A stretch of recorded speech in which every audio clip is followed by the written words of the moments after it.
আসসালামু আলাইকুম। মেয়েদের সংসার সামলানোর জীবনটাকে যারা সহজ মনে করে যে ওটা তেমন বড় কোনো কাজ না, আমি বলবো তারা একেবারেই ভুল ভাবছেন। সংসার সামলানোটাও যে কতটা কঠিন সেটা হচ্ছে যে মেয়েটা সংসার সামলায় সেই ভালো বুঝতে পারে।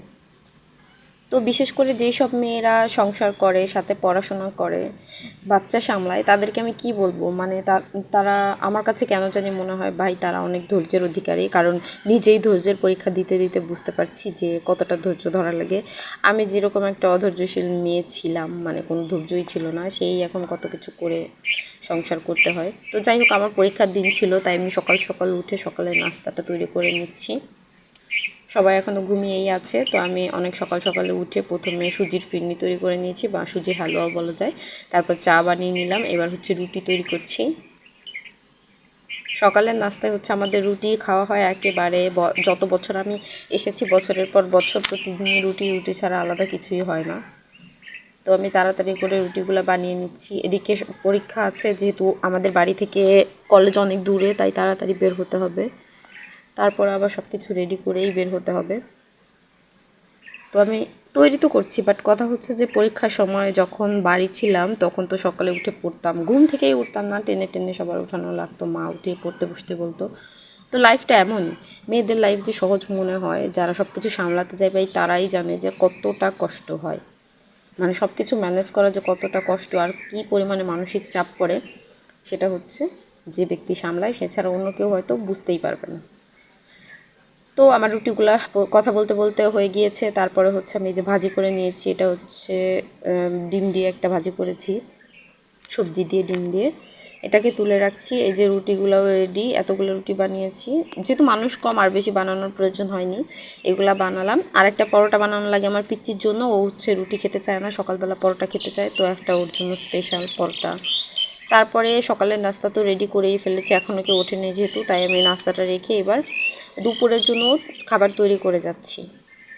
দেখুন ভাই, সংসার করা কি মানে, খাবার দুপুরবেলার রান্না না করে গেলে হবে না। ঘরে শাশুড়ি থাকবে, রান্না তো করাই লাগবে, তাদের খাওয়া দাওয়া করা লাগবে, সেই জন্য রান্নাটা করে যাচ্ছি।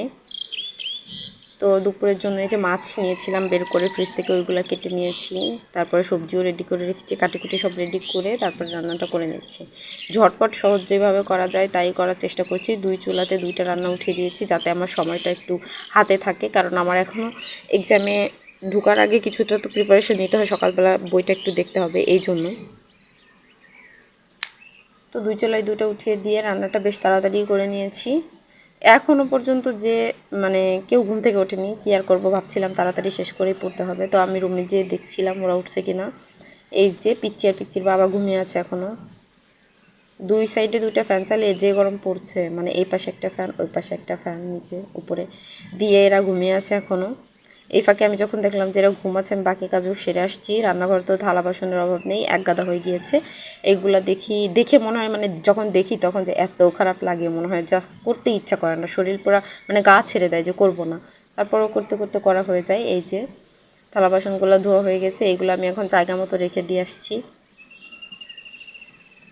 আর কি বলবো, মানে এই যে আমি যে কাজটা করছি, আমার হাত কিন্তু পুড়ে গিয়েছিল সেদিন রান্না করার সময়। আমার তো এই যে শেষের দিকের এক্সাম, তো প্রথম দিকে যেগুলো দিয়েছি তখন লিখতে অনেক কষ্ট হয়েছে, কারণ ওইদিকে ঘষা লাগে, পুড়ে যাওয়া জায়গাটায় ঘষা লাগে, কিন্তু কিছু করার নেই, তো করতেই হবে। মানে এমন একটা লাইফ, আপনারা যারা জব করেন, চাকরি করেন, মানে ছেলেরা যাদের সংসারের কাজ করা লাগে না, তারা তো জবটা করেন, সেখানে হয়তো ছুটি পান, শুক্রবার শনিবার ছুটি থাকে, বা কোনো অকেশন থাকলে, কোনো কিছু অনুষ্ঠান থাকলে ছুটি থাকে। কিন্তু সংসারই এমন একটা জায়গা যেখানে হচ্ছে কোনো দিনও ছুটি নেই, বরং যখন একটা ঈদ আসবে, যখন একটা অনুষ্ঠান হবে, তখন আরও কাজ বেড়ে যায়।